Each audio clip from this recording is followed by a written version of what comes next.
Hello बच्चों, नमस्कार। स्वागत है आपका अपने परिवार रोजगार विद अंकित में। तो कैसे हैं आप सब लोग? उम्मीद करता हूं कि आप सब लोग अच्छे होंगे, बेहतरीन होंगे, लाजवाब होंगे, एकदम बिंदास होंगे और साथ ही बहुत अच्छे से आप लोग अपनी पढ़ाई को कर रहे होंगे। तो सभी दोस्त एक बार जुड़ेंगे। सनी, पूजा, प्रदीप, हिमांशु, डी के प्रजापति, दानिश, अभिषेक, कार्तिक, दीपक कुमार, अमन, घनश्याम, अंकित, चंद्रेश, इंद्रेश, विवेक, अर्चना, बहुत शानदार, गोलू, आशीष, निरेश, दीपांशु, टिंकू, सरिता, आदर्श। चलिए भाई, सभी दोस्त जुड़ेंगे। तो आप लोगों को पता है कि सबके नाम लेना पॉसिबल नहीं है, ना सबके कमेंट पढ़ पाना पॉसिबल है, तो इसीलिए मैं कमेंट की स्क्रीन को अपने सामने से हटा देता हूँ। दोस्त, हम लोगों का जो टॉपिक चल रहा है वो परसेंटेज चल रहा है, और हम लोगों के पास जो है वो 48 से 50 क्लास है, और 48 से 50 क्लास में हम शानदार तरीके से अपना कंटेंट जो है वो डिलीवर कर लेंगे और आप लोगों तक एक बेहतरीन कंटेंट पहुंच जाएगा।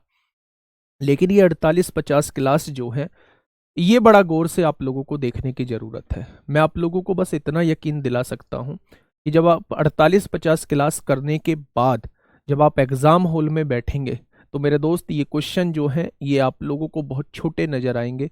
ये क्वेश्चन के कॉन्सेप्ट जो है, कैलकुलेशन जो है, बहुत नाम मात्र की आप लोगों को नज़र आएगी। ऐसा तभी पॉसिबल है जब आप लगातार जुड़े रहेंगे, बिना किसी सवाल जवाब के जुड़े रहेंगे और चीज़ों को समझते रहेंगे और उनकी प्रैक्टिस लगातार करते रहेंगे। सभी को गुड मॉर्निंग भाई। जितने भी लोगों ने कमेंट किया है, नहीं किया है, उनको भी गुड मॉर्निंग। जिन्होंने किया है उनको भी good morning. Very good morning दोस्त। हमेशा खुश रहिए, हमेशा मेरे दोस्त अपने लक्ष्य को प्राप्त करते रहिए, छोटे छोटे गोल बनाइए और अपने लक्ष्य की तरफ जो है वो जी जान से जुट जाइए, है ना। लक्ष्य को पाने के लिए हम लोगों का जो टॉपिक चल रहा है वो परसेंटेज चल रहा है, और परसेंटेज में हम लोगों की जो है वो 4 से 5 क्लास हो चुकी है। कितनी क्लासेस में ये खत्म होगा? तो मेरा मन था 7 क्लास में खत्म करने का, लेकिन थोड़ा सा बड़ा टॉपिक है दोस्त, इसे मैं 8 क्लास में खत्म करूंगा। 5 क्लास में प्रॉफिट एंड लॉस खत्म करूंगा, 2 क्लासेस में डिस्काउंट खत्म करूंगा। उसके बाद जो है वो क्लासेस जो है वो धीरे धीरे कम हो जाएंगी।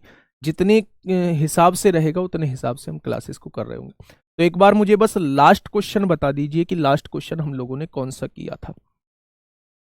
बताने की आवश्यकता नहीं है। पॉपुलेशन बचा है, इलेक्शन बचा है, पास फेल बचे हैं, बहुत सारा मटेरियल अभी बचा हुआ है। तो आराम से हम लोग क्वेश्चन की तरफ चलते हैं। एक बार लास्ट क्वेश्चन लिख देंगे सभी और दिल से स्वागत कर देंगे। जी हम तैयार हैं, आप बस आगे बढ़ जाओ और हम लोग तैयार हैं, हम आपके पीछे पीछे हैं। दिल्ली पुलिस एग्जीक्यूटिव के एक दोनों क्वेश्चन, ये क्वेश्चन जो था ये बड़ा बेहतरीन क्वेश्चन मैंने आप लोगों को बताया था और मैंने कहा था भाई ये इंपोर्टेंट क्वेश्चन है, कर जरूर लेना। दिल्ली पुलिस में पूछा गया है, और जो वो 3 से 4 क्वेश्चन होते हैं जो थोड़ा सा मॉडरेट होते हैं, उनमें इस क्वेश्चन की झलक देखने को मिल सकती है। ठीक है भाई, सारे क्वेश्चन ऐसे नहीं आएंगे। 15-16 क्वेश्चन बहुत आसान होंगे, मैं फिर से कह रहा हूं बहुत आसान होंगे। आप अगर लगातार भी जुड़े हुए हैं तो 15-16 क्वेश्चन में कुछ नहीं दिक्कत आएगी, कुछ भी दिक्कत नहीं आएगी, बिल्कुल बेसिक क्वेश्चन है। लेकिन हमें जो है वो 20/20 के लिए लड़ना है। हम बात करते हैं भाई 37वां क्वेश्चन, ये साइकिल वाला हो चुका था। अब इस क्वेश्चन की तरफ चलते हैं मेरे दोस्त। फटाफट से मुझे इसका जवाब दीजिए कि क्या होगा इस क्वेश्चन का साथी बिल्कुल सही जवाब। क्या कहना चाह रहा है भाई क्वेश्चन? क्वेश्चन कहना जा रहा है मेरे दोस्त, कमेंट हटा दो, स्क्रीन लगा दो, बस हम बीच बीच में एक बार देखते रहना। देखो, एक व्यक्ति की आय और बचत का अनुपात जो है वो 7:3 दिया हुआ है बेटा। इनकम और सेविंग, इनकम और सेविंग का रेशो जो दिया हुआ है, आप लोग जानते हैं 3 चीज होती हैं, एक इनकम होता है, एक एक्सपेंडिचर, एक सेविंग, यानी कि आय, खर्चा और बचत। इनकम और सेविंग का रेशो दिया हुआ है, यानी 7 रुपए कमाए हैं तो 3 रुपए बचा लिए, तो आप जानते हैं कि 4 रुपए खर्च कर दिए होंगे। भाई अगर मैंने 7 रुपए कमाए हैं, उसमें से 3 रुपए बचा लिए हैं, तो 4 रुपए मैंने खर्च कर दिए होंगे। अब क्वेश्चन ने आगे कहा क्या है? क्वेश्चन ने कहा यदि आय में 12% की वृद्धि हो जाए और खर्च में 8% की वृद्धि हो जाए तो उसकी बचत कितना प्रतिशत बढ़ जाएगी। यानी मुझे इसका 12% निकालना होगा, इसका 8% निकालना होगा। तो परसेंट हटाने के लिए 12/100 करूंगा तो नीचे की 2 जीरो का फिर से झमेला खड़ा होगा।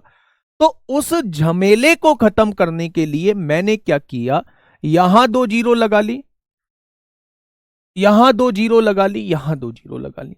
यानी 700 रुपए में से 300 रुपए अगर वो बचाता है तो 400 रुपए खर्च कर देता होगा। आय में 12% की वृद्धि हुई। जब मैं इसकी आय में 12% की वृद्धि करूंगा तो यहां से आप मुझे बता देंगे जी 84 रुपए की वृद्धि हो चुकी है। आय कितनी बढ़ चुकी है, 84 रुपए बढ़ चुकी है। खर्च में 8% की वृद्धि हुई। खर्च का जब 8% निकालूंगा तो आप कहेंगे जी 32 रुपए यहां खर्च में बढ़ चुके हैं, बढ़ चुके हैं। तो आप बस मुझे छोटी सी बात ये बता दीजिए कि मैंने 84 रुपए फालतू कमाए थे, उसमें से मैं 32 रुपए उड़ा चुका हूं, तो फालतू पैसे कितने बचे होंगे मेरे पास, तो आप कहेंगे जी इसमें से इसे घटा दो, यानी 52 रुपए फालतू बचे होंगे। अगर मेरी बचत 52 रुपए फालतू है, किससे फालतू है, पहले के 300 रुपए से फालतू है, तो 100 से कितना हो जाएगी, क्या ये बचत में वृद्धि आ जाएगी, हाँ या ना। 3 से काटो, 3 एकम 3, 3 सत्ते 21, 3 तिया 9, 3 तिया 9, क्या 17.33% आएगा। यानी कि उसकी बचत जो है वो कितनी बढ़ जाएगी, 17.33% बढ़ जाएगी। दिखा, ठीक है भाई, 17.33% बढ़ जाएगी, कोई दिक्कत नहीं है। 2 जीरो का किस्सा समझ में आया, हाँ 2 जीरो का किस्सा समझ में आया। क्यों लगाई थी, इन 2 जीरोस को काटने के लिए लगाई थी मेरे दोस्त। तो इस क्वेश्चन का जवाब कितना हो जाएगा, 17.33% हो जाएगा। ठीक है भाई, चलिए बहुत शानदार। नेक्स्ट क्वेश्चन आप लोगों के सामने, फटाफट बताइए। क्वेश्चन नंबर 48, क्वेश्चन नंबर 48 बता दो। क्वेश्चन ने कहा है श्री शर्मा जी हैं, अपनी कुल आय का 15% किराए पर और शेष भाग का 75% अन्य खर्चों पर खर्च करते हैं। ये खर्चे हैं बेटा, अन्य खर्चों पर खर्च करते हैं और तब भी 1700 रुपये मासिक बचाते हैं। तो उनकी मासिक आय क्या है वो आपसे पूछना चाह रहा है। बहुत बेसिक सा क्वेश्चन है, वो आपसे उनकी मासिक आय पूछना चाह रहा है। अब समझिए, श्री शर्मा ने अपनी कुल आय का 15% किराए पर खर्च कर दिया। अच्छा एक बात बताइए, अगर कोई भी व्यक्ति अपनी इनकम का 15% खर्च कर चुका है तो क्या आप ये कहेंगे कि उसकी इनकम का 85% अभी उसके पास बचा होगा। यानी अगर उसकी इनकम जो है वो ए रुपए है, श्री शर्मा जी की इनकम जो है वो ए रुपए है, उसने कुल आय का 15% किराए पर खर्च कर दिया, तो क्या टोटल इनकम का 85% जो है अभी उसके पास बचा होगा। यानी ये जो अमाउंट है अभी भी उसके पास बचा हुआ होगा। क्वेश्चन ने कहा है शेष भाग का, यानी ये जो अमाउंट बचा है ये शेष ही तो है, इसका 75% और खर्च कर चुका है। अगर इसका 75% और खर्च कर चुका है तो क्या इसका 25% जो है वो बचा हुआ होगा। यानी इतना अमाउंट जो है अभी इसके पास बचा हुआ है, शर्मा जी के पास बचा हुआ है। उसने कहा है तब भी 1700 रुपये मासिक बचते हैं, यानी बचत जो दी हुई है शर्मा जी की वो कितनी दी हुई है, तो आप कहेंगे 1700 रुपये दी हुई है।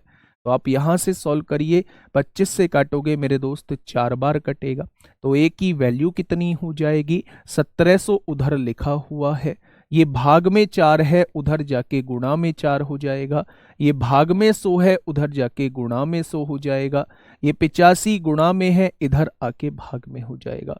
तो 85 दूनी 170 होते हैं, ये 20 आ गया, 4 दूनी 8 होंगे। तो सवाल का जवाब क्या हो जाएगा, शर्मा जी की मासिक आय जो है वो 8000 हो जाएगी। शर्मा जी की मासिक आय कितनी हो जाएगी, शर्मा जी की मासिक आय 8000 रुपये हो जाएगी। मेरे दोस्त दोबारा से समझिएगा, शर्मा जी ने क्या किया, शर्मा जी ने मेरे दोस्त 15% किराए पर खर्च कर दिए। अगर किराए पर खर्च कर दिए हैं तो मेरे दोस्त 85% जो है 85% अभी बचे हुए होंगे। शर्मा जी की कोई भी इनकम आपने मान ली, उसका 85% अभी शर्मा जी के पास बचा हुआ है। उसने कहा है जो शेष बचा हुआ है, यानी इस राशि का 75% जो है उन्होंने और खर्च कर दिया है। अगर वो इस राशि का 75% खर्च कर चुके हैं तो क्या इस राशि का 25% अभी बचा हुआ होगा।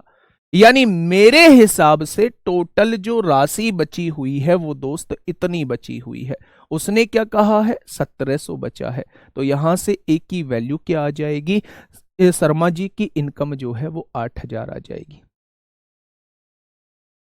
ठीक है भाई, 25 कहां से आया बेटा, 25 यहां से आया, 75% खर्च कर दिया शर्मा जी ने, तो अब इसका 25% बचा होगा ना, है ना। ठीक है भाई, चलिए बहुत शानदार।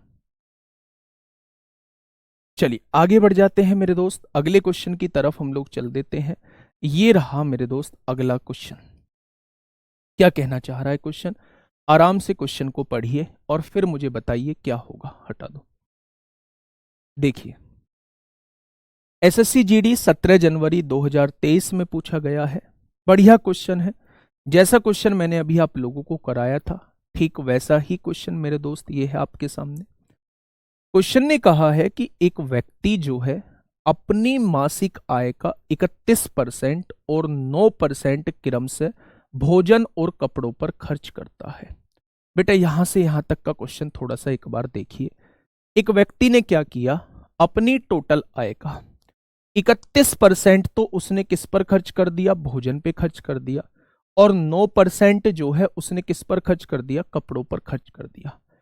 इन दोनों के बीच में कहीं भी शेष नहीं लगा हुआ था।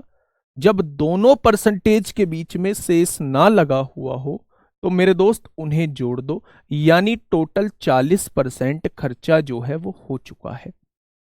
भाई टोटल अगर 100 भी मानो थोड़ी देर के लिए तो 31 रुपए, 31% निकालोगे तो 31 रुपए आएगा। तो 31 रुपए तो भोजन पे खर्च कर दिए। 100 का 9% निकालोगे तो 9 रुपए आएगा। 9 रुपए उसने कपड़ों पर खर्च कर दिए, तो 31 और 9 40 रुपए खर्च कर दिए। तो 40% मैं अपना अमाउंट खर्च कर चुका हूं, ये बात समझ में आ गई। अब जैसा ही आप आगे बढ़े उसने कहा शेष का 1/3। बच्चे एक बात मुझे बताओ, अगर टोटल धनराशि ए है, टोटल राशि जो है वो ए है, टोटल धनराशि जो है वो ए है, अगर मैं 31 और 9 40% खर्च कर चुका हूं तो क्या मेरे पास जो शेष राशि बची होगी वो 60% बची होगी। अगर मैं 40% खर्च कर चुका हूं तो शेष राशि कितनी बची होगी, तो आप कहेंगे शेष राशि 60% बची होगी। उसने कहा है शेष का 1/3, शेष का 1/3 यानी 1/3 बच्चों की शिक्षा पर खर्च करता है। अगर शेष का 1/3 बच्चों की शिक्षा पे खर्च कर देता है, यानी इसका 1/3 बच्चों की शिक्षा पे खर्च कर देता है, तो क्या इसका 2/3 अभी भी उसके पास बचता होगा। अगर इसका 1/3, 1/3 मतलब 3 में से 1 खर्च कर दिया, तो 3 में से 2 अभी उसके पास बचा हुआ होगा, यानी शेष का 2/3 अभी भी उसके पास बचा होगा। बात क्लियर है, आगे बढ़ते हैं। उसने कहा है वह प्रति माह 4500 रुपए बचाता है, जो भोजन, कपड़े और बच्चों की शिक्षा पर खर्च करने के बाद शेष राशि के आधे के बराबर है। यानी खर्च करने के बाद जो शेष राशि बची ये है, इसके आधे के बराबर है। आधे के बराबर है क्या, जो शेष बचा है 4500 रुपए जो है इसके आधे के बराबर है, ऐसा क्वेश्चन ने कहा है। ऐसा क्वेश्चन ने कहा है मेरे दोस्त। अब यहां सुन लीजिए आगे क्या कह रहा है बेटा। ये दो भाग में है, इधर आके मेरे साथी गुणा में आ जाएगा, आएगा यानी इधर आके गुणा में आ जाएगा। अब काटा पीटी आप लोग मचा लीजिए, यहां से ए की वैल्यू आपको निकालनी है। तो 45 दूनी 90 हो जाएगा, 9000 हो जाएगा। 100 या 300 भाग में है, गुणा में आएगा। यहां देखेंगे 60 दूनी 120 जो है वो भाग में आ जाएगा। तो 0 से 0 कट जाएगी। 3 से काटोगे 100 बार कटेगा, 3 से काटोगे 4 बार कटेगा, 4 से काटोगे 25 बार कटेगा, और 25 निम्मा 225 होते हैं। यानी कि उस व्यक्ति के पास टोटल इनकम कितनी आ जाएगी, तो आप लोगों का जवाब होगा 22,500। बहुत शानदार, बहुत शानदार। चलिए भाई देखो, मैं दोबारा से इस क्वेश्चन को समझाने की कोशिश करता हूं, ध्यान से समझना मेरे दोस्त, बहुत प्यारा क्वेश्चन है। सबसे पहले समझिएगा क्वेश्चन को, एक बार आराम से क्वेश्चन को पढ़िएगा मेरे साथी। एक व्यक्ति अपनी मासिक आय का 31% भोजन पे खर्च कर देता है, 9% कपड़ों पर खर्च कर देता है। इन दोनों परसेंटेज के बीच, इन दोनों खर्चों के बीच कहीं भी शेष नहीं लगा हुआ है। तो आप कहेंगे 31 और 9 40% वो खर्च कर चुका है। अगर वो 40% खर्च कर चुका है तो क्या मेरे पास टोटल इनकम का 60% बचा हुआ है? तो आप कहेंगे जी बिल्कुल बचा हुआ है। उसने कहा है जो शेष राशि बची, शेष जो बची, जो कि 60% बची है, उसका 1/3 बच्चों की शिक्षा पर, 1/3 जो है वो बच्चों की शिक्षा पर। 1/3 का मतलब होता है 3 में से 1 खर्च कर चुका हूं, तो मेरे दोस्त 3 में से 2 बचा हुआ होगा। भाई 3 में से 1 खर्चा हो गया तो 3 में से 2 बचा हुआ होगा। यानी कि अगर मैं 1/3 बच्चों की शिक्षा पे खर्च कर दिया है तो शेष राशि का 2/3 बचा हुआ होगा। उसने कहा है वह व्यक्ति 4500 रुपए बचाता है, जो कि सारा खर्चा करने के बाद जो शेष राशि बची उसका आधा है। सारा खर्चा करने के बाद शेष राशि कितनी बची थी? इतनी बची थी। इसका आधा है तो इसका आधा है तो बटे में 2 करेंगे। जब ये बटे में 2 था तो इधर आके गुणा में 2 हो जाएगा। कुछ बच्चे यहां भी काट सकते हैं, लेकिन मेरे दोस्त वो यहां काट लो या यहां काट लो, बात एक ही है। फॉर्मूला कुछ नहीं है, जैसा क्वेश्चन कहता जा रहा है बस वैसा मैंने चीजों को किया है। अगर आप इसे 100 मान के करना चाहते हैं, 100 मान के करना चाहते हैं तो सेकंड मेथड 100 मान के कर लीजिए। देखिए ध्यान से समझिए, मैंने मान लिया टोटल धनराशि कितनी थी, तो आपने कहा जी टोटल धनराशि जो थी वो 100 थी। ठीक है, 31% उसने किस पे खर्च कर दिया है? भोजन पर। तो भोजन का रुपए लिख लीजिए, भोजन पे कितने खर्च कर दिए हैं? तो आप कहेंगे 31 रुपए खर्च कर दिए हैं। 9% जो है कपड़ों पर, इसका 9% निकालेंगे जब आप कपड़ों पर, तो 9 रुपए कपड़ों पर खर्च कर दिए हैं। 31 और 9 40 रुपए खर्च कर दिए हैं। ठीक है, शेष का अब बचे 100 में से 40 गया तो बचा कितना? तो आप कहेंगे 60 रुपए बचा। ये शेष राशि हो गई है। उसने कहा है शेष का 1/3 बच्चों की शिक्षा पर। जब इसका 1/3 निकालोगे तो वो बच्चों की शिक्षा पे खर्च हो चुका है, 20 बच्चों की शिक्षा पे खर्च हो चुका है। तो बचा कितना? 40 बचा, बचा 40। उसने कहा शेष का 1/3 बच्चों की शिक्षा पर खर्च करता है, वह प्रति माह 4500 रुपए बचाता है, जो भोजन, कपड़े और बच्चों की शिक्षा पर खर्च करने के बाद शेष राशि के आधे के बराबर है। तो सब कुछ खर्चा करने के बाद ये शेष राशि बची थी, इसके आधे के बराबर है। आधे के बराबर यानी 20 के बराबर है। कौन सी राशि? ये जो रुपए बचे हैं। तो 20 की वैल्यू 4500 दी हुई है, तो 1 की वैल्यू कितनी हो जाएगी? 450/2 हो जाएगी, यानी 1 की वैल्यू 225 हो जाएगी। उसने शुरुआत की आय पूछी है, यानी वो 100 की वैल्यू पूछ रहा है, तो 100 की वैल्यू 22,500 हो जाएगी। क्या ये बात समझ में आ गई? बोलो, क्या ये बात समझ में आ गई? तो ये था मेरे दोस्त इसका दूसरा मेथड ना। हाँ, आप ऐसे ही कमेंट करते रहना, मुझे एक सीट लेनी है, मुझे एक कुर्सी लेनी है, मुझे एक ये लेनी है, पढ़ना में। तो मेरे दोस्त या तो आप 100 मान के कर लीजिए, जैसा जैसा क्वेश्चन कहता जा रहा है वैसे वैसे कर लीजिए। ठीक है सर, मैं मैथ अवतार बैच से कर लिया, इस बैच को भी कम नहीं, बिल्कुल नहीं करना। अगर अवतार बैच से कर चुके हो और अच्छे से कर चुके हो, इस बैच से बिल्कुल भी नहीं करना, बिल्कुल भी नहीं करना, क्योंकि दोनों के कंटेंट ऑलमोस्ट सेम है, दोनों का मेथड ऑलमोस्ट सेम है। मेरे दोस्त दोबारा टाइम खर्च करने की आवश्यकता नहीं है, बिल्कुल भी नहीं है, अगर आप पहले बैच से शानदार तरीके से कर चुके हो। ठीक है भाई, तो ऐसे क्वेश्चन मैंने 2 करा दिए हैं। ये भी ऐसे था जब शेष लगा हुआ हो, शेष लगा हुआ है तो आपको हर बार घटाना है। हर बार 15 गया तो 85 बचा, 75 गया तो 25 बचा। जब शेष ना लगा हो तो आपको इन दोनों को जोड़ के घटाना है।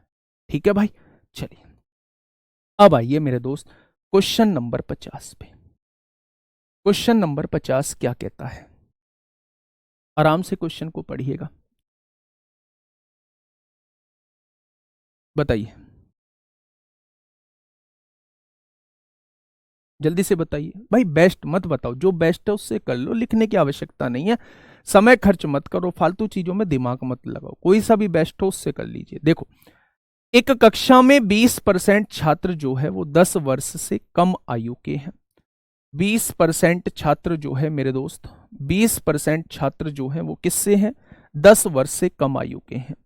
यानी कि टोटल 20% छात्र जो हैं वो 10 वर्ष से कम आयु के हैं।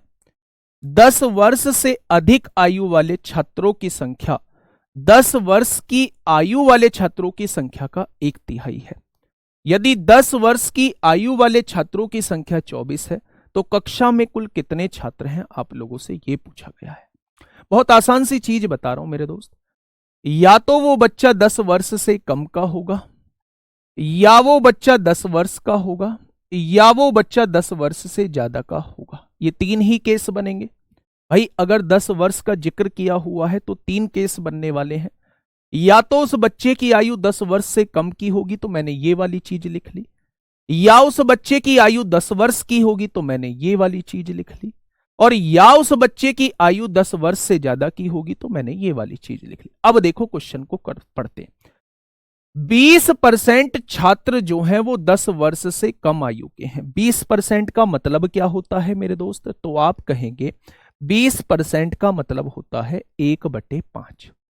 यानी कि अगर टोटल 5 छात्र हैं, टोटल 5 छात्र हैं, तो उसमें से एक छात्र जो है वो 10 वर्ष की से कम आयु का है। अगर टोटल 5 छात्र हैं, उन्हें एक तरफ लिख दो, अगर टोटल 5 छात्र हैं तो उसमें से एक बच्चा जो है वो 10 वर्ष से कम आयु का है। बच्चे कितने, 4 बच्चे। आगे आ जाओ। उसने कहा है 10 वर्ष से अधिक आयु वाले छात्रों की संख्या, यानी इसकी बात चल रही है। 10 वर्ष की आयु वाले छात्रों की संख्या का, इसकी संख्या का 1/3 है। यानी जितनी भी इसकी संख्या है इसका 1/3 है।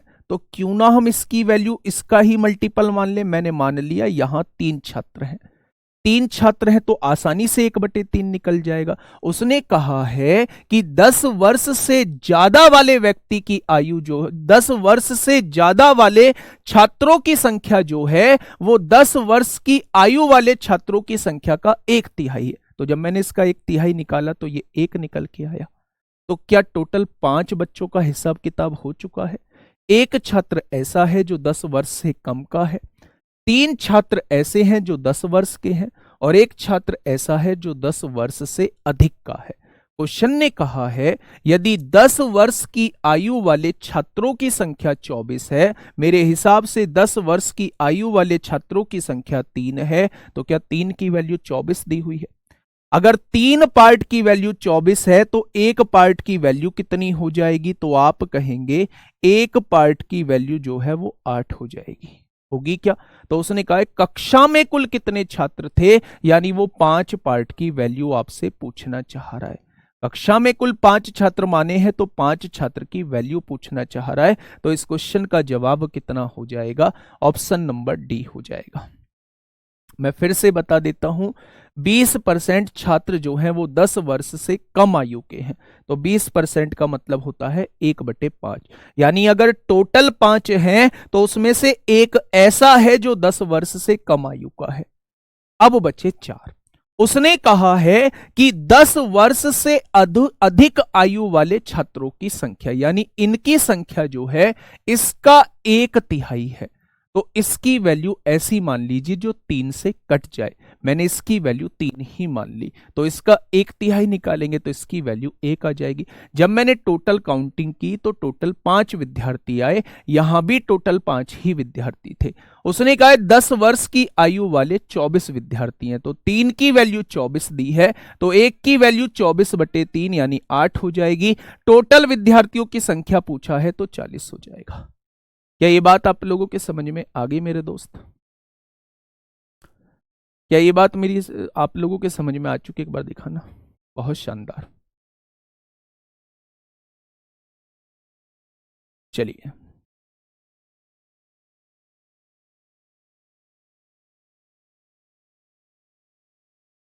हाँ,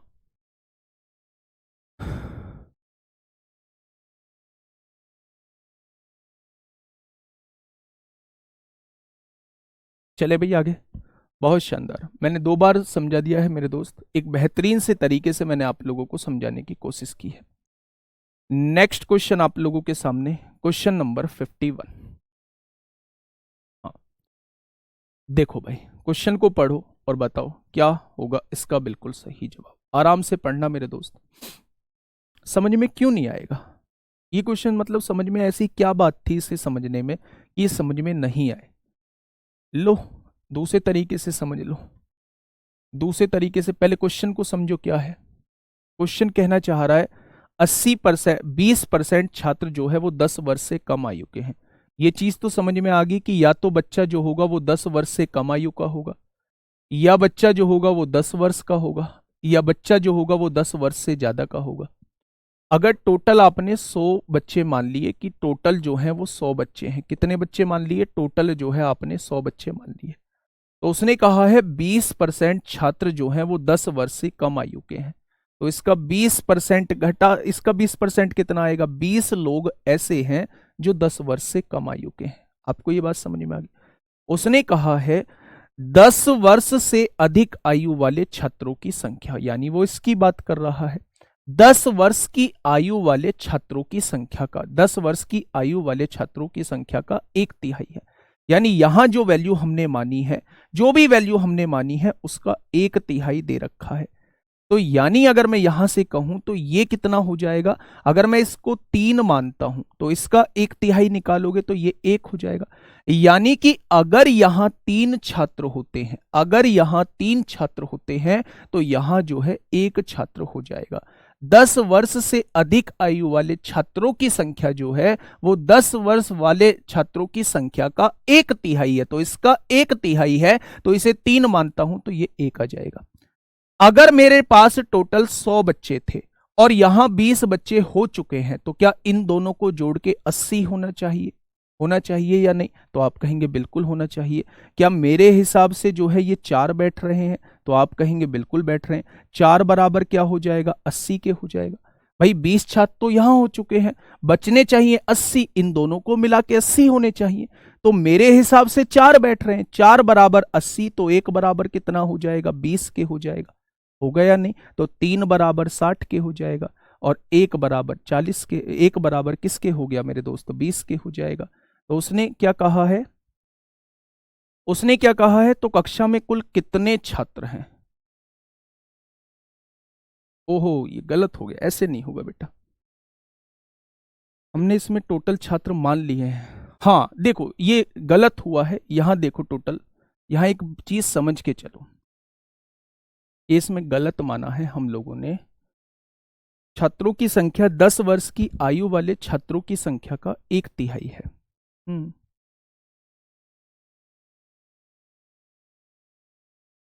बेटा देखो इसे एक आसान तरीके से भी हम लोग कर सकते थे, इतना करने की हमें जरूरत भी नहीं है। 10 वर्ष से कम आयु के छात्र यहां ले लेते हैं, 10 वर्ष यहां ले लेते हैं, 10 वर्ष से अधिक छात्र यहां ले लेते हैं।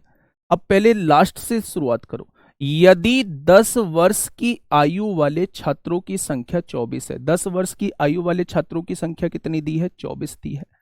उसने कहा है 10 वर्ष से अधिक आयु वाले छात्रों की संख्या 10 वर्ष की आयु वाले छात्रों की संख्या का 1/3 है, इसका 1/3 है।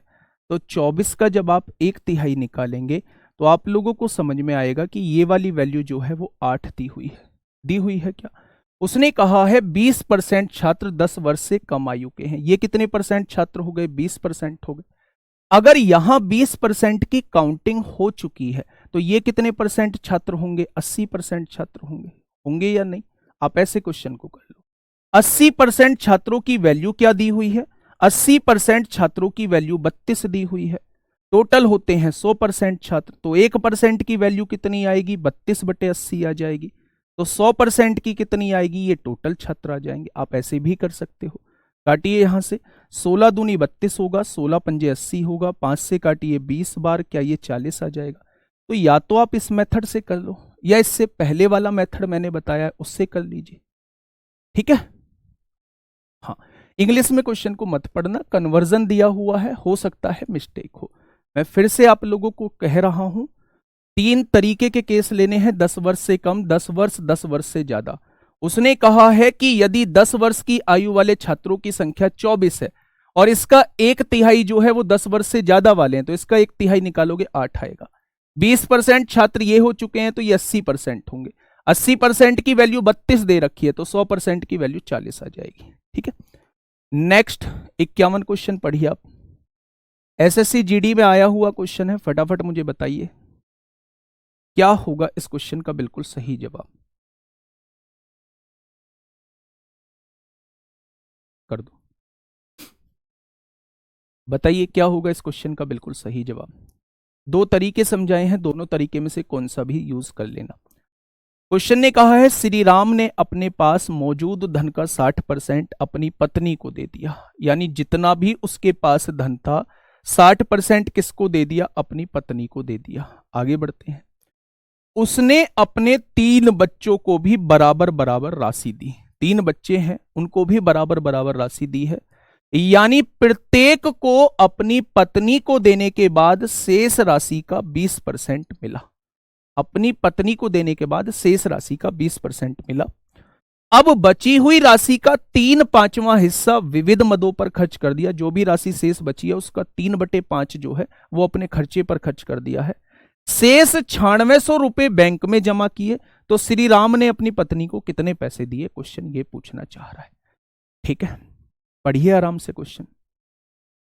मैंने मान लिया श्री राम है, ये श्री लगाना जरूरी है मेरे दोस्त। ये श्री राम है, श्री राम के पास टोटल जो है वो 100 रुपए मान लिए। इस 100 रुपए को श्री राम ने खर्च कैसे कैसे किया है। अपने पास मौजूद धन का 60% अपनी पत्नी को दे दिया, यानी इस 100 में से पत्नी को कितना चला जाएगा, तो आप कहेंगे 100 में से पत्नी को जो चला गया होगा वो 60 रुपए चला गया होगा, कोई दिक्कत नहीं है। आगे कहा है उसने अपने 3 बच्चों को भी बराबर बराबर राशि दी है। पहला बच्चा ये है, दूसरा बच्चा ये है और तीसरा बच्चा जो है वो ये है। ठीक है मेरे दोस्त, अब शेष राशि क्या मिली है बच्चों को, यानी प्रत्येक को अपनी पत्नी को देने के बाद, अपनी पत्नी को 60 रुपए देने के बाद शेष राशि का 20% मिला। तो 100 में से 60 रुपए तो अपनी पत्नी को दे दिए हैं, तो बचे कितने होंगे, 40 रुपए बचे होंगे। इसका 20% जो है वो प्रत्येक पुत्र को मिलता है। तो जब मैं 40 का 20% निकालूंगा तो हर एक पुत्र को कितना मिलता है, तो आप कहेंगे 8-8 रुपए जो है वो हर एक पुत्र को मिलता है, क्योंकि उसने कहा तीनों बच्चों को भी बराबर बराबर राशि दी है और जो शेष राशि बची है उसका 20% प्रत्येक बच्चे को मिलता है। तो शेष राशि का 20% हम लोगों ने निकाल लिया। आगे क्या कह रहा है, उसने कहा अब बची हुई राशि, भाई 60 रुपए तो यहां जा चुके थे, 24 रुपए जो है वो यहां जा चुके हैं, तो क्या 84 रुपए जा चुके हैं, यानी 16 रुपए अभी भी बचे हुए होंगे। उसने कहा अब बची हुई राशि का 3/5वां हिस्सा, 3/5वां हिस्सा जो है वो मेरे दोस्त अन्य मदों पर खर्च करता है, यानी 5 में से 3 भाग जो है वो खर्च कर देता है। तो क्या अभी भी उसके पास जो है शेष राशि का 5 में से 2 भाग बचा हुआ होगा। भाई अगर 5 में से 3 भाग उसने खर्च कर दिया है, मैं पूछूं बचा कितना, तो आप कहेंगे जी 5 में से 3 खर्च कर दिया, तो 5 में से 2 अभी भी बचा होगा शेष राशि का, यानी इतनी राशि उसके पास बची हुई है। ठीक है, अब वो कह रहा है जी अब उसके पास 9600 रुपए बचते हैं, यानी इसकी वैल्यू जो है वो 9600 रुपए आप लोगों को दी हुई है। क्या एक पार्ट की वैल्यू आप लोग निकाल पाओगे, तो आप कहोगे एक पार्ट की वैल्यू, ये भाग में है इधर आके गुणा में हो जाएगा, ये दोनों गुणा में है इधर आके भाग में हो जाएंगे। क्या ये बात क्लियर है। 16 दूनी 32 होता है, 32 से काटोगे तो 300 बार कटेगा, एक बराबर जो है वो 1500 के आ जाएगा, यानी एक पार्ट की वैल्यू किसके बराबर आ चुकी है, 1500 के बराबर। तो उसने कहा है श्री राम ने अपनी पत्नी को कितने रुपए दिए, पत्नी को देता है वो 60 रुपए, वो 60 की वैल्यू पूछना चाह रहा है। अगर एक बराबर 1500 तो 60 बराबर कितना आएगा, तो आप कह देंगे 90,000 रुपए पत्नी को दिए होंगे। श्री राम ने 90,000 रुपए जो है वो किसको दिए होंगे, वो पत्नी को दिए होंगे। ठीक है, अब आप ऐसी हरकतें करोगे, ऐसी छोटी छोटी सी चीज पूछोगे, तो मेरे दोस्त फिर मैं ऐसी चीज बताने लायक नहीं हूं, है ना। आप कह रहे हो जी ये 16 कैसे बचा, भाई मैं हर एक चीज मतलब सीक्वेंस से पढ़ता चल रहा हूं। 100 रुपए टोटल थे, 60% पत्नी को दे दिया, 60% दे दिया, कितना बचा? 40 बचा। उसने शेष राशि का 20%, शेष राशि का 20% प्रत्येक बच्चे को दे दिया। शेष राशि 40 बची थी, इसका 20%, तो 8 रुपए हर एक बच्चे को दे दिया है। 8, 16, 24 और 60, 84 रुपए खर्च कर चुका है, तो 16 रुपए बचा होगा। शेष राशि का 3/5 वो खर्च कर चुका है, तो 2/5 बचा होगा। तो उसने कहा है 9600 रुपए बचते हैं। जो चीज इधर भाग में है वो गुणा में आएगी, जो चीज इधर गुणा में है वो भाग में आएगी।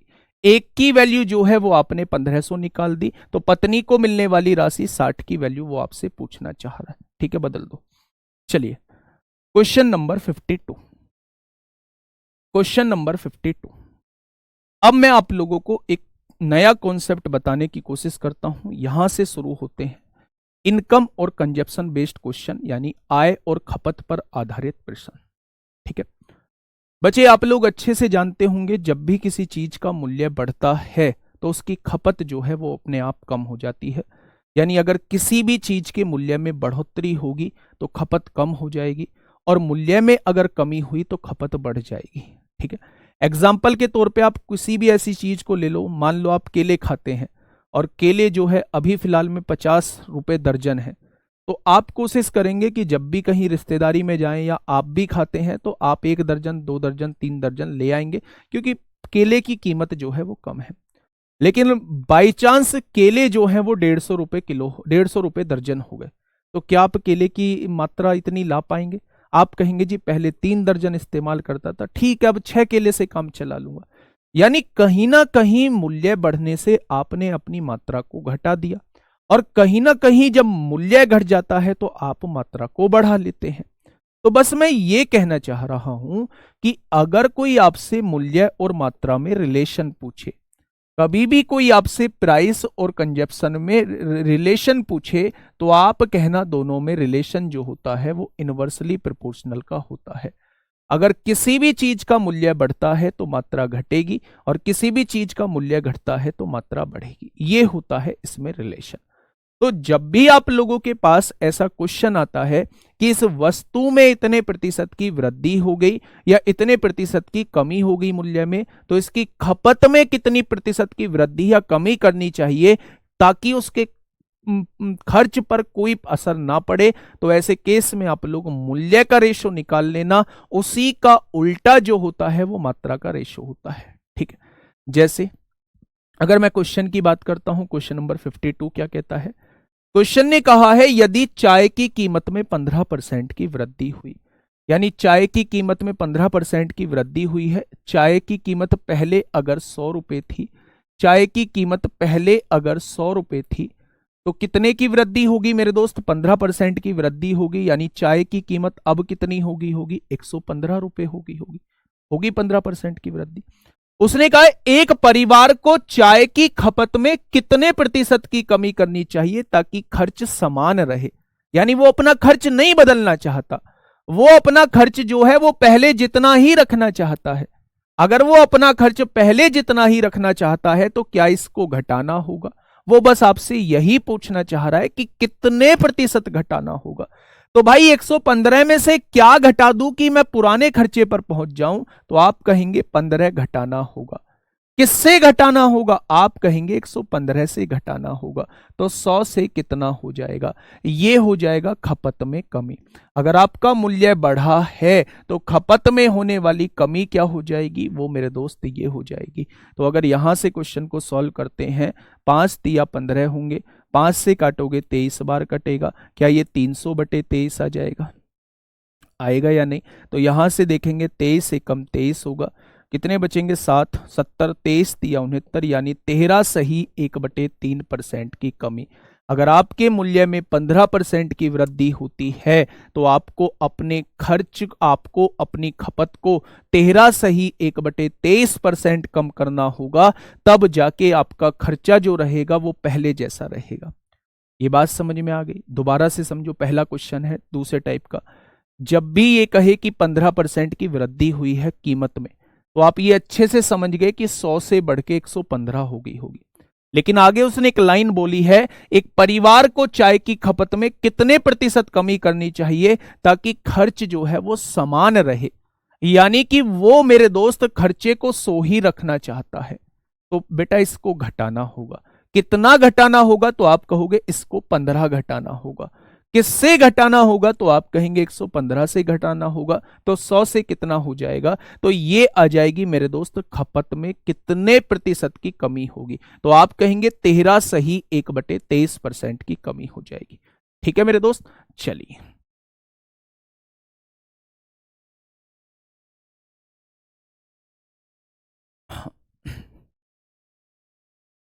नेक्स्ट क्वेश्चन की तरफ चलते हैं। क्वेश्चन नंबर नेक्स्ट, बताइए। ये भी एसएससी जीडी के ही क्वेश्चन है, फटाफट बताइए क्या होगा इस क्वेश्चन का बिल्कुल सही जवाब। देखो रेशो से भी हो जाएगा, आप एक्चुअल में कर मैं रेशो से ही रहा हूं। रेशो से भी ऐसे ही है, 100 रुपए कीमत थी, कीमत बढ़ के 115 रुपए हो गई है। 5 से कटेंगे 20 बार, 5 से काटेंगे 23 बार। अब ये मूल्य का अनुपात है तो मात्रा का अनुपात कितना हो जाएगा? मात्रा का अनुपात कितना हो जाएगा? जस्ट इसका उल्टा हो जाएगा। मात्रा को मुझे 23 से 20 करना पड़ेगा। भाई मूल्य जब 20 से 23 हुआ है तो मात्रा को 23 से 20 करना पड़ेगा।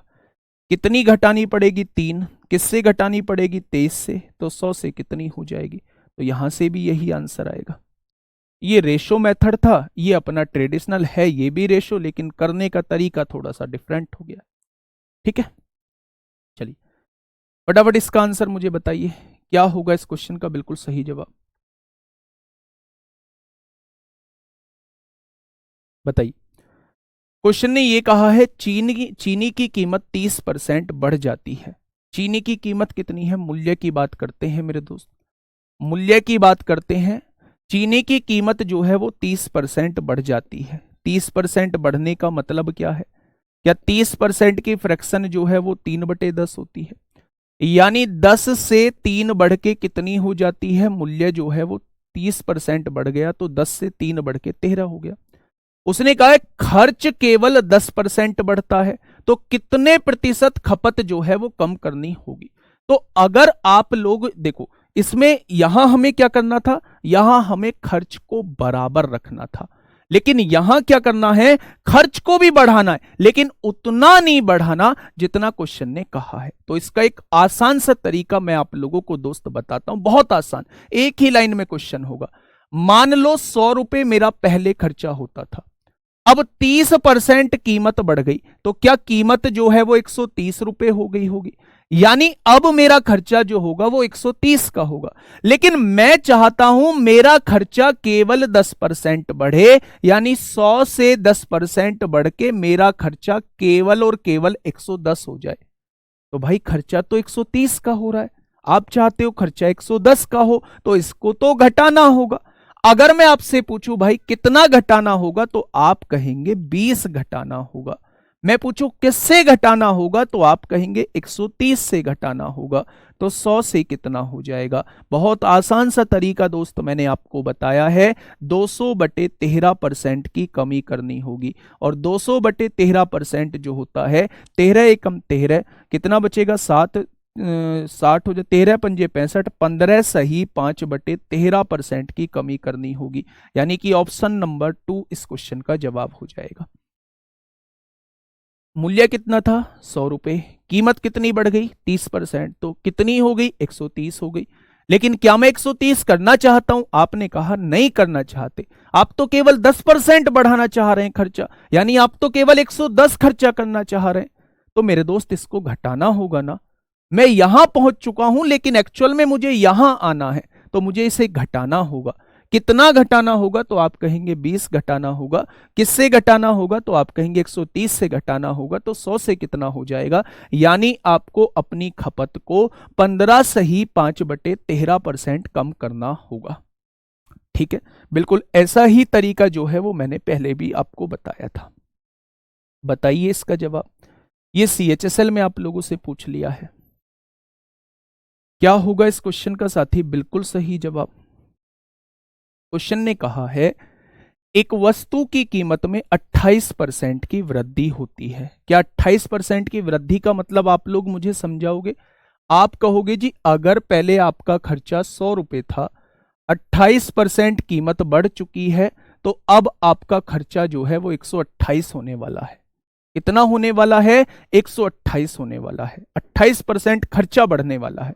मैंने कहा भाई साहब गरीब आदमी हूं, 28% खर्चा सहने की हिम्मत नहीं है। मैं केवल अपना खर्चा 12% बढ़ाना चाहता हूं, यानी मैं खर्चा केवल अपना 112 करना चाहता हूं, 100 से बढ़ा के 112 करना चाहता हूं। पहले मेरा खर्चा 100 रुपए था, 28% कीमत बढ़ गई, मेरा खर्चा 128 हो जाना चाहिए था, लेकिन मैंने कहा भाई साहब मैं हूं गरीब आदमी, मेरे बस की इतना खर्चा सहना मेरे बस की बात नहीं है, मैं केवल ज्यादा से ज्यादा 12% की बढ़ोतरी कर सकता हूं, यानी अपने खर्चे को 100 से 112 कर सकता हूं। तो आपने कहा जी 128 से 112 पर आना चाहते हो ना, तो इस वैल्यू को 16 घटाना होगा। कितना घटाना होगा? 16 घटाना होगा, तब आप इस खर्चे पर आ पाओगे। मैंने कहा किस में से घटाना होगा? तो आपने कहा जी 128 में से घटाना होगा, तो 100 में से कितना हो जाएगा? ये हो जाएगी खपत में कमी। तो मेरे दोस्त यहां से देखा 16 अट्ठे 128 होते हैं, 4 से काटा 25 बार, 4 से काटा 2 बार, और 25/2 का मतलब पूरी दुनिया जानती है कि खपत में 12.5% की कमी करनी होगी। ऑप्शन नंबर 2 इस क्वेश्चन का जवाब आ जाएगा। ऑप्शन नंबर 2 इस क्वेश्चन का बिल्कुल सही जवाब हो जाएगा। ठीक है भाई, ये बात समझ में आ गई? चलिए, बहुत शानदार, बहुत शानदार, बहुत लाजवाब, काबिले तारीफ। आगे बढ़े, चलो अगले क्वेश्चन की तरफ चलते हैं। नेक्स्ट क्वेश्चन क्या कह रहा है मेरे दोस्त, फटाफट बताओ। एसएससी जीडी प्रीवियस ईयर 15 फरवरी 2019 में आप लोगों से क्वेश्चन पूछ लिया है, बताइए, कर दो। क्या कहना चाह रहा है भाई क्वेश्चन? हाँ, कुछ बच्चों के नेगेटिव कमेंट भी हैं, लेकिन नेगेटिव कमेंट जो करने वाले हैं बस उनके लिए बताना चाहता हूं मेरे दोस्त, एग्ज़ाम ज़्यादा दूर नहीं है। एग्ज़ाम में केवल 2 महीने हैं, और 2 महीने में आप टीचर का एनालिसिस करने के बजाय आप अपने कंटेंट पे ध्यान दें तो ज़्यादा बेटर रहेगा। जहाँ जैसे पढ़ना है वो हर चीज़ आपके पास अवेलेबल है, तो वहाँ से पढ़ लीजिए दोस्त। ज़रूरी नहीं है इस क्लास में मैंने इनविटेशन आपको भेजा है मेरे साथी कि आपको ज़रूर आना है, वो लिखा रहता है मेरे मामा की शादी में ज़रूर ज़रूर आना, ऐसा इनविटेशन मैंने नहीं भेजा है। आप जहाँ पढ़ना चाहते हैं वहाँ पढ़ लो, पर पढ़ तो लो। इस क्लास में आके ये मत किया करो कि ये नहीं आता, वो नहीं आता, फलाना नहीं आता, ढिकना नहीं आता। तुम जैसे बच्चे पता नहीं कितने लोग सेलेक्ट हो गए, और कितने एग्जामों में, जिस एग्जाम में पढ़ाया है उस एग्जाम में बोलबाला ही हुआ है। आप डीपी दिल्ली पुलिस कांस्टेबल वाले बच्चों से पूछ के देखो कि क्या पढ़ाया था, क्या आया है। जिनके स्कोर कम बैठ रहा है वो हमेशा यही बताएंगे कि भाई कुछ नहीं पढ़ाया, लेकिन जिनका सही है, जो पढ़ने में ठीक है, वो हमेशा यही कहेंगे जी कंटेंट एकदम सॉलिड था, है ना। लेकिन आप लोग ना पट्टी बांध के बैठते हो आंखों पे, जो ये कमेंट कर रहे हैं मैं उनके लिए बात बता रहा हूं। बताइए इस क्वेश्चन का जवाब क्या होगा? खुद का नुकसान करोगे दोस्त, किसी और का नहीं। अगर ये हरकतें करोगे तो खुद का नुकसान करोगे। क्या कहना चाह रहा है क्वेश्चन? क्वेश्चन कहना चाह रहा है जी तेल के मूल्य में 20% की वृद्धि होती है। यहां से आप लोग एक बात समझ गए कि तेल का मूल्य अगर 100 रुपये है तो 20% की वृद्धि हुई होगी। क्या तेल का मूल्य जो है वो 120 रुपये हो गया होगा? तो आपने कहा जी बिल्कुल हो गया होगा। हालांकि इस पर खर्च 15% बढ़ जाता है। खर्चा बढ़ना तो 20% चाहिए था भाई, कीमत बढ़ी है तो खर्चा भी बढ़ना चाहिए था, लेकिन मैं खर्चा नहीं बढ़ाना चाहता, मैं केवल 15% खर्चा बढ़ाना चाहता हूं, यानी 100 से 115 खर्चा करना चाहता हूं। तो भाई इसको कम करना होगा या नहीं करना होगा? मेरा खर्चा 120 होना चाहिए था, लेकिन करना मुझे 115 है, तो कितना कम करना पड़ेगा? 5 कम करना पड़ेगा। किससे कम करना पड़ेगा? तो आप कहेंगे 120 से कम करना पड़ेगा। तो 100 से कितना, ये आ जाएगी खपत में कमी आ जाएगी, है ना। 5 से काटिए, 5 दूनी 10 होगा, 5 चौक 20 होगा। 4 से काटिए 25 बार, 4 से काटिए 6 बार, तो आप कहेंगे 6 चौक 24 और 1 25 हो जाएगा। तो आपको अपनी खपत को 4 सही 1/6% की कमी करनी होगी। ठीक है, 3 से ज़्यादा क्वेश्चन मैं आप लोगों को इसके करा चुका हूं मेरे साथी। ये बात आपको समझ में आ गई होगी, ये मेथड आपको समझ में आ गया होगा। कहीं भी आप लोगों को ऐसा क्वेश्चन दिखाई दे तो आप लोग शानदार तरीके से जो है वो कर लेंगे। ठीक है भाई, नेक्स्ट क्वेश्चन आप लोगों के ओल्ड एंड न्यू प्राइस इसी पर बेस्ड होते हैं बेटा। जब वो आपसे पुराना मूल्य पूछता है, जब वो आपसे नया मूल्य पूछ रहा होता है, तो उन क्वेश्चंस को करने के भी मैं आप लोगों को 2 तरीके बताऊंगा। पहला मेथड का होगा और दूसरा रटने का होगा। ठीक है, दोनों तरीके से हम लोग समझने की कोशिश करेंगे। समझिए, ये रहा आपके सामने क्वेश्चन, फटाफट बताइए। क्वेश्चन को पढ़िए, क्वेश्चन कहना क्या चाह रहा है। क्वेश्चन ने कहा है गेहूं के मूल्य में 12.5% की कमी होने से एक व्यक्ति जो है वो 280 रुपए में 2.5 किलो अधिक गेहूं खरीद पाता है। तो आरंभ में व्यक्ति कितने गेहूं खरीद पाता था वो आपसे पूछना चाह रहा है। वो आपसे बेटा खपत पूछना चाह रहा है। उसी पर बेस्ड क्वेश्चन है, बिल्कुल डिक्टो उसी के जैसा है। यहां देखिए मेरे दोस्त क्या हुआ है, तो आपने कहा यहां मूल्य में कमी हुई है, कितने परसेंट की हुई है, तो आपने कहा जी 12.5% की। 2 तरीके बताऊंगा, दोनों तरीके दिमाग में सेट बैठ रहे होंगे। क्या कोई क्लास में ऐसा बच्चा है जो मुझे 12.5% की फ्रैक्शन बता पाए, भिन्न बता पाए? तो आप कहना जी 1/8 होती है।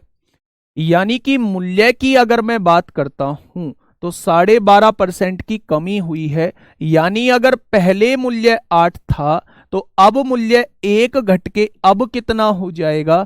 क्या अब मूल्य जो है वो 7 हो जाएगा? अगर मूल्य में मेरे 12.5% की कमी आई है तो इस बात का मतलब है कि अगर पहले मूल्य 8 रुपए था तो 1 घटने के बाद जो है अब मूल्य जो है वो 7 रह जाएगा। ये बात समझ में आ गई? आगे क्या कह रहा है? अब एक बात मुझे बताओ मेरे दोस्त कि अगर मूल्य का अनुपात जो है वो 8-7 आया है तो खर्चे का अनुपात कितना हो जाएगा? खर्चे का अनुपात कितना हो जाएगा? खर्चा या खपत का अनुपात कितना हो जाएगा? मूल्य का अनुपात 8-7 है तो खपत का अनुपात 7-8 हो जाएगा। होगा या नहीं? उल्टा बता क्या है? यानी अगर पहले मैं 7 किलो कोई वस्तु लेके आता था तो अब जो है मैं वो 8 किलो वस्तु लेके आऊंगा। क्या मेरे हिसाब से अब 1 किलो फालतू आ रही है, यानी 1 यूनिट फालतू आ रही है? उसने कहा है अब जो है वो 2.5 किलो अधिक फालतू आती है। तो क्या 1 की वैल्यू जो है वो 2.5 किलो दी गई है? क्या 1 की वैल्यू जो है वो 2.5 किलो दी गई है? अगर 1 की वैल्यू 2.5 किलो तो 7 की वैल्यू कितनी हो जाएगी? ये पहली खपत आ जाएगी। 7 पंजे 35 को 5 हासिल 3, 7 दूनी 14 और 3 17। यानी अगर आपसे पूछे पहले कितनी खपत करता था तो आप कहना पहले 17.5 किलो गेहूं इस्तेमाल करता था। और अगर अब की खपत पूछी जाए तो 1 बराबर 2.5 तो 8 बराबर कितनी हो जाएगी? अब जो है वो 20 किलो इस्तेमाल करता है। कितनी? 20 किलो इस्तेमाल करता है। बढ़ गई ना 2.5 किलो खपत। तो ऐसे क्वेश्चन को हमेशा हम इन मेथड से कर रहे होते हैं। बेटा ये 2 क्वेश्चन, 2 चीजें आप लोगों के सामने मैंने बता दी, लेकिन वो यहां से 2 चीजें, हाँ 2 चीजें और आप लोगों से पूछ रहा होता है। 2 चीजें और वो आप लोगों से पूछ रहा होता है। यहां से पुराना मूल्य आपसे पूछ रहा होता है और नया मूल्य आप लोगों से पूछ रहा होता है। तो मेरे दोस्त मैं दोनों क्वेश्चन भी आप लोगों को यहीं बता देता हूं। अच्छा एक बात बताइए, वो मार्केट में पैसे कितने लेके गया है? तो आप कहेंगे 280 रुपए जो है वो लेके गया है। ऊपर करना, ऊपर ऊपर ऊपर करो, थोड़ा सा ऊपर करो।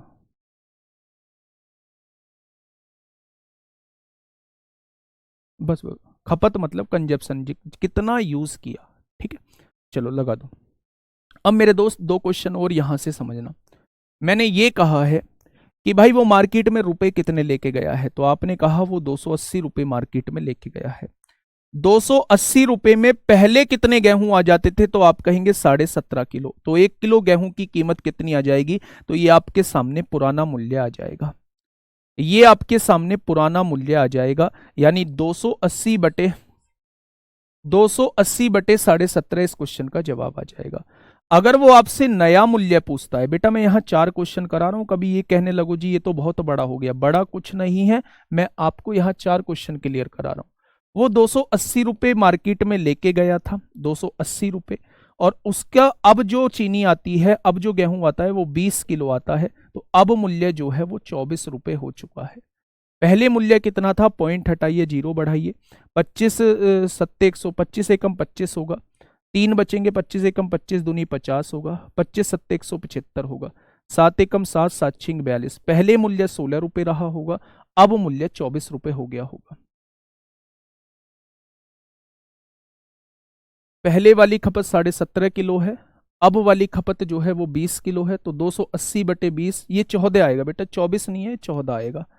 तो पहले जो मूल्य रहा होगा, पहले जो मूल्य रहा होगा वो 16 रुपये रहा होगा, अब मूल्य जो है वो 14 रुपये रहा होगा।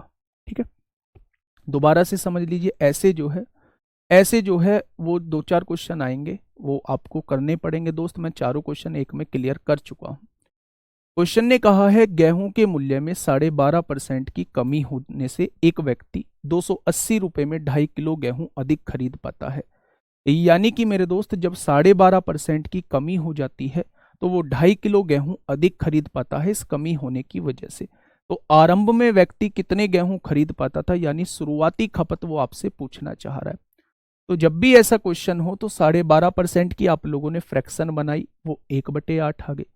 अगर वो पहले मूल्य घटा है, पहले मूल्य 8 रहा होगा, तो 1 घट के अब कितना हो गया होगा, तो अब आप 7 कहेंगे। अगर मूल्य का रेशो आपका 8-7 है तो खपत का रेशो 7-8 हो जाएगा। यानी कि पहले से खपत कितनी बढ़ चुकी है, 1 बढ़ चुकी है। उसने कहा है पहले से 2.5 किलो अधिक खरीद पाता है, तो 1 बराबर 2.5 हो जाएगा, तो 7 बराबर कितना हो जाएगा, 7 की गुणा 2.5 में कर देंगे 17.5 आएगा। 1 बराबर 2.5 हो चुका है, तो 8 बराबर कितना हो जाएगा, 8 की गुणा 2.5 में कर देंगे 20 किलो। यदि अगर मैं आप लोगों से ये कहता हूं पहले वाली खपत कितनी थी, तो आप कहेंगे 17.5 किलो यूज करता था, अब कितना इस्तेमाल करता है, तो अब कहेंगे अब 20 किलो इस्तेमाल करता है। अगर वो मूल्य पूछा जाता है, मूल्य पूछता है, तो 280 रुपये वो मार्केट में लेके गया है। इन 280 रुपये में पहले 17.5 किलो वस्तु लेके आता था, तो 1 किलो का रेट जो है वो 16 रुपये आ जाएगा। अब 280 रुपये में वो 20 किलो वस्तु लेके आता है, तो अब जो रेट आ जाएगा वो 14 आ जाएगा। ठीक है, मेरी बात समझ में आ गई? बहुत शानदार। जिनको समझ में नहीं आई है दोस्त, फिर वो अब मुश्किल है उनको समझ आ पाना। चलिए एक बार मैं दूसरा मेथड और बता देता हूं उसका। इस क्वेश्चन का दूसरा मेथड भी मैं आप लोगों को बता देता हूं। ठीक है, उस दूसरे मेथड को समझिए, उस दूसरे मेथड को दोस्तों समझिए कि वो दूसरा मेथड कौन सा है। कमेंट हटा दो। चलिए ध्यान से समझिए दोस्त उस दूसरे मेथड को। ये होता है दूसरा मेथड। पहला मेथड मैं आपको डिटेल में समझा चुका हूं। दूसरा मेथड मैं आपको बता देता हूं। जब भी आपसे वो पुराना मूल्य पूछे, या तो वो पुराना मूल्य पूछेगा और पुरानी खपत पूछेगा, या फिर वो आपसे नया मूल्य पूछेगा और नई खपत आप लोगों से पूछेगा। तो इन क्वेश्चंस को करने का डायरेक्टली तरीका मैं आप लोगों को बता देता हूं। सबसे पहले मुझे ये बताइए कि क्वेश्चन के अंदर लेन देन कितने रुपए का हुआ है। तो आपने कहा 280 रुपए का लेन देन हुआ है, तो आप उस 280 को यहां लिख दीजिए। कितने परसेंट की वृद्धि या कमी हुई है, तो आप कहेंगे 12.5% की वृद्धि या कमी हुई है। जब भी आपसे पुराना मूल्य पूछा जाता है और यहां कमी हो तो 100 में से घटा दो इसको, और वृद्धि हो तो 100 में जोड़ दो। जब 100 में से 12.5 घटाया तो ये 87.5 निकल के आया। और मेरे दोस्त यहां लिखा हुआ है कितने किलो कम या ज्यादा, तो यहां लिख दो वो मात्रा जितने किलो कम या ज्यादा। ये जो आएगा ये पुराना मूल्य आपके सामने निकल के आ जाएगा। ठीक है, यहां से इसे सॉल्व करना, आपके सामने आंसर है। पॉइंट से पॉइंट उड़ गया, 25 पंजे 125 होगा, 25 तिया 75, 25 पंजे 125 होगा। 5 से काटेंगे 7 बार कटेगा, 7 से काटेंगे 7 चौक 28 होगा, 40 हो जाएगा।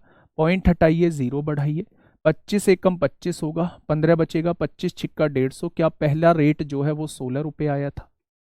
क्या पहला रेट जो है वो 16 रुपये आया था मेरे दोस्त? तो आप डायरेक्टली इस फॉर्मूले से भी वैल्यूज निकाल सकते हैं। अगर पहला रेट निकाल चुके हो तो पहली मात्रा भी निकाल दोगे। 280 रुपए का आपने वस्तु ली थी, 16 रुपए किलो वस्तु थी, तो कितनी मात्रा आई होगी? 16 एकम 16, कितना बचा होगा मेरे दोस्त? यहां बचा होगा आप लोगों का 12, 16 सत्ते 112 और 16 पंजे 80, क्या 17.5 किलो वस्तु आई होगी? तो ये फॉर्मूला जो है यहां से आप दोनों चीज आसानी से निकाल सकते हैं। क्या किया आपने? सबसे पहले प्राइस रखा, कितने परसेंट बढ़ी या घटी कीमत वो लिखा, अगर बढ़ती है तो 100 में उस बढ़ी हुई कीमत को जोड़ दो, और अगर घटती है तो 100 में से उस घटी हुई कीमत को घटा दो। यहां क्या लिख रहा था बेटा? ये लिख रहा था। ठीक है, ये क्वेश्चन को सॉल्व कर दिया तो आपके पास पुराना मूल्य 16 रुपए आ गया। तो 280 रुपए में 16 के हिसाब से कितनी वस्तु आ सकती है? तो आप कहेंगे 17.5 किलो वस्तु आ सकती है। अगर आपको नया मूल्य डायरेक्टली निकालना है तो बताइए, लेन देन कितने रुपए का हुआ है क्वेश्चन में? 280 रुपए का। कितने किलो, कितने परसेंट बढ़ी या घटी? तो आप कहेंगे 12.5%। जब भी बात नए मूल्य की होती है तो यहां 100% हम लोग लिख रहे होते हैं, यहां कोई परिवर्तन नहीं आता। कितने किलो कम या ज्यादा? तो आप कहेंगे 2.5 किलो कम या ज्यादा। पॉइंट हटाइए, 25 पंजे 125 होते हैं, 5 से काटिए 20 बार कटेगा, 0 से 0, क्या 14 रुपए रहा होगा नया मूल्य? हाँ या ना? अगर 280 रुपए का आप सामान लाए हैं और वो 14 के भाव से लाए हैं तो बेटा 20 किलो सामान लाए होंगे। ये मैंने आपको दो तरीके बता दिए हैं चारों क्वेश्चन निकालने के। ये मैंने दोनों तरीके बता दिए हैं दोस्त, चारों क्वेश्चन निकालने के। मर्जी आपकी है कौन से आप लोग करना चाहते। साउंड ठीक है? ठीक है भाई, चलिए इस क्वेश्चन को अब आप मुझे बताइए, कोई से भी तरीके से सॉल्व कर लीजिए, दोनों तरीके से आंसर आएगा। चारों चीज निकालनी है।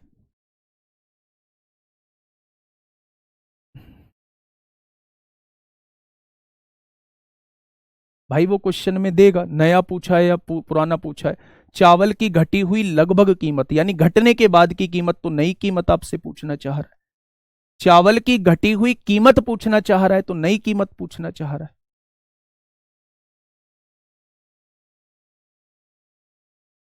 ठीक है, बताइए क्या होगा इस क्वेश्चन का साथी? बिल्कुल सही जवाब।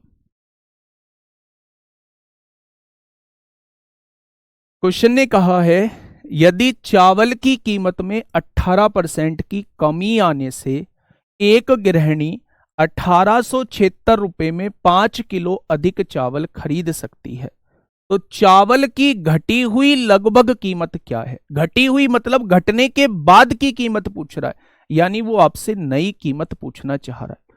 तो नई कीमत निकालने का तरीका मैंने आप लोगों को डायरेक्टली बताया है। कितने रुपए का लेन देन है? तो आप कहेंगे 1876 का लेन देन है। कितने परसेंट बढ़ी या घटी कीमत? तो आप कहेंगे 18% की कमी आई। नए मूल्य में यहां फिक्स होता है, सो यहां कितने किलो कम या ज्यादा? तो यहां 5 किलो कम या ज्यादा हो जाएगा। ये बात आप लोगों को समझ में आ गई होगी। अब मेरे दोस्त इसे थोड़ा सा सॉल्व कर लो आप लोग। कैसे सॉल्व करेंगे? आप डायरेक्टली यहां गुणा कर लो, लगभग लगभग आपको आंसर बताना है। तो लगभग लगभग आंसर के लिए आप क्या कर सकते हैं? इसे 75 लिख सकते हैं क्या? आंसर नजदीक है, आंसर भी तो बहुत नजदीक है, तो आंसर में यहां गलती होने के चांसेस जो हैं वो ज्यादा है। आपको इसे सॉल्व करना होगा। 18 छिक्का कितने होते हैं? 18 छिक्का 108 को 8 हो जाएगा, हासिल 10 हो जाएगा। 18 सत्ते 126 होते हैं, 126 और 10 136 को 6 हासिल 13। 18 अट्ठे 144 और 13 157 को 7 हासिल 15। 18 एकम 18, 18 और 15 कितने हो जाएंगे? 18 और 15 हो जाएंगे 33 हो जाएंगे। होगा या नहीं? डिवाइड किससे करना है? 5 गुणा 100 से करना है। अब आप देखिए 5 छंग 30 होगा, 5 छंग कितना हो जाएगा? 30 हो जाएगा मेरे दोस्त। 30 हो गया, 3 बचा, 5 सत्ते 35 होगा, 2 बचेगा, 5 पंजे 25 हो जाएगा, 5 पंजे 25 हो जाएगा, 1 बचेगा, 5 तिया 15 होगा, 5 छंग 30 हो जाएगा। नीचे 2 जीरो हैं, 2 इधर खिसका दीजिए, आंसर जो है वो 67.53 यानी कि 68 आ जाएगा। 67.53 यानी कि 68 आ जाएगा। कुछ नहीं करना था। लेन देन कितने रुपए का हुआ है? आप कहेंगे 1876 का हुआ है। आपने कहा कि कितने परसेंट की कमी या ज्यादा? तो आपने कहा 18 की कमी या ज्यादा। अपॉन में जब नया मूल्य पूछा जाता है तो यहाँ 100 फिक्स होता है। यहां देखिए कितने किलो अधिक या कम, तो आप कहेंगे 5 किलो अधिक या कम। केवल और केवल इसको सॉल्व करना था। नेक्स्ट क्वेश्चन की तरफ मैं चलता हूं, फटाफट मुझे इसका बता दीजिए। ये दिल्ली पुलिस कांस्टेबल में आप लोगों से पूछा गया है। नहीं, पुराना मूल्य पूछा जाता तो 100 में से माइनस कर रहे होते।